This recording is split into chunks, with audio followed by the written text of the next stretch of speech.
नमस्कार, welcome to मी home maker. तर हळदी कुंकूच्या निमित्त मी तो DIY केला होता, तो लावून घेतला आहे। त्यानंतर छानशी पूजा मांडली आहे, रांगोळी काढली आहे आणि हळदी कुंकूचा मस्त असा प्रोग्राम पहिल्यांदाच सोसायटीमध्ये इथे मी म्हणजे माझी पहिल्यांदाच इथे हळदी कुंकूचा प्रोग्राम अटेंड करते आहे।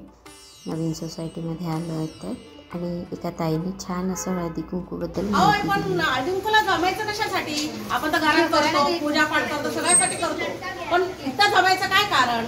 म्हणजे आपण सामुदायिक केल्यानंतर आपल्याला बघा घरात केलं की आपण नाचत नाही, बागडत नाही, काही करायला येत नाही। असं वाटतं की आपल्या घरातले सगळे वेडे म्हणतील आपल्याला। मग इथं आले तर आपल्याला काय वाटतं, या नाचूया, बागडूया, गरबा खेळूया असं वाटतं। त्यासाठी आपण सामुदायिक करायला पाहिजे। सामुदायिक केल्याने आपलं जे आहे म्हणजे हा म्हणा काय म्हणून आहे पण सगळ्यात ओळख पण होतात। आणि हळदी कुंकू का करायचं आपल्याला सगळ्यांना माहितीच असेल, पण आपण हळद बघा लावतो पहिल्यांदा।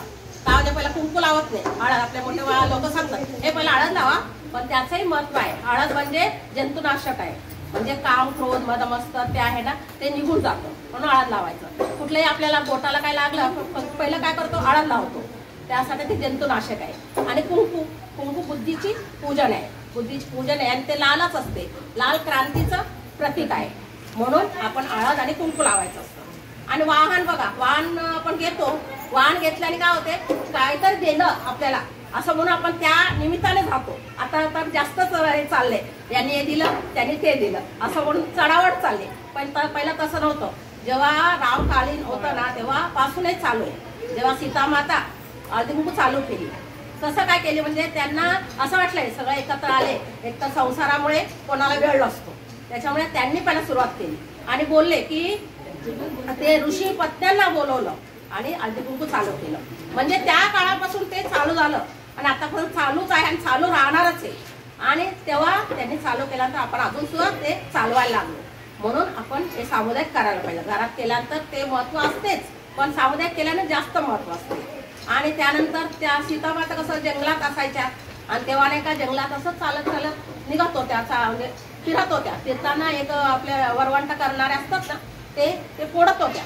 फोडता फोडता त्यांना असं लागलं खांद्याला लागल्यानंतर मग त्यांना असं जंगलात काय औषध भेटत नाही आणि त्यांचं रक्त वाहतच चाललंय आणि त्यांना खूप राग आला तर त्यांनी शाप दिला की मला असं लागल्यानंतर तुम्ही असं फोडल्यानंतर मला लागलं पण तुम्ही कधी चोळी घालणार नाही असं त्यांना शाप दिला। म्हणजे एक एक शाप नाही का त्यांच्याच कुळात असं आहे, दुसऱ्या कुळात नाही।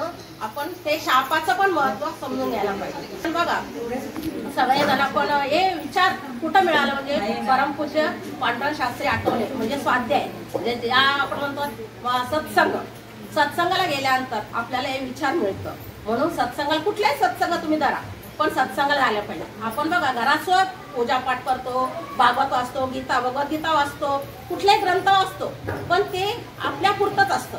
सगळ्यांनी एकत्र ऐकून एकत्र मिळून आपण केल्यानंतर ते सामुदायिक होतं आणि ते ओळख पण होते, त्याच्यामुळे ते करायला पाहिजे। आणि आपण बघा पतंग उडवतो, पतंग उडवल्यानंतर आपण काय करतो, उडवतो आणि कुठल्याही तारेला अडकतं आणि पाण्याच्या टाकीवर असं ते अडकतं आणि ते तिथंच तुटतं। पण आपले जे भगवंत आहे त्यांच्या हातातच दोरी दिल्यानंतर, आपलं जीवनाची दोरी त्यांच्या हातात दिल्यानंतर आपला संसार चांगला राहणार नाही का? म्हणून आपण त्यावर विश्वास ठेवायला पाहिजे, त्या भगवंतावर विश्वास ठेवायला पाहिजे।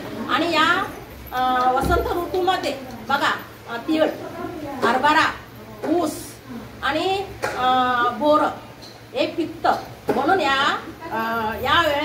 वसंत ऋतूमध्ये ते पुजतात, महाराष्ट्र लोक पुजतात आणि त्याची पूजा केल्यानंतर ते वापरतात।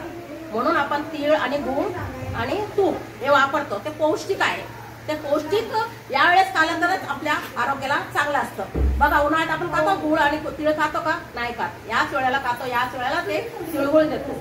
तिळगुळ दिल्यानंतर सुद्धा हे बोलतो तिळगुळ घ्या गोड गोड बोला असं सांगतो। म्हणजे आपले काही काम करत असलं आपलं त्यावेळेस ना काय विसरून जातो ना, त्यांना द्यायला जातो, त्यांना बोलवतो। म्हणून आपण सामुदायिक हे करण्याचा प्रयत्न करायला पाहिजे। छान अशी माहिती दिली ह्या ताईंनी हळदी कुंकूबद्दल। आणि त्यानंतर भरपूर असे गेम्स खेळून झाले आणि डान्स वगैरे करून झालं। परत ज्यांना हाऊस होती किंवा ज्यांना आवड होती त्यांनी पण आपलं जे काही आवड आहे ते करून दाखवलं होतं. म्हणजे डान्स, काहींनी कविता म्हणून दाखवला होता. तर खूप मस्त वाटलं आणि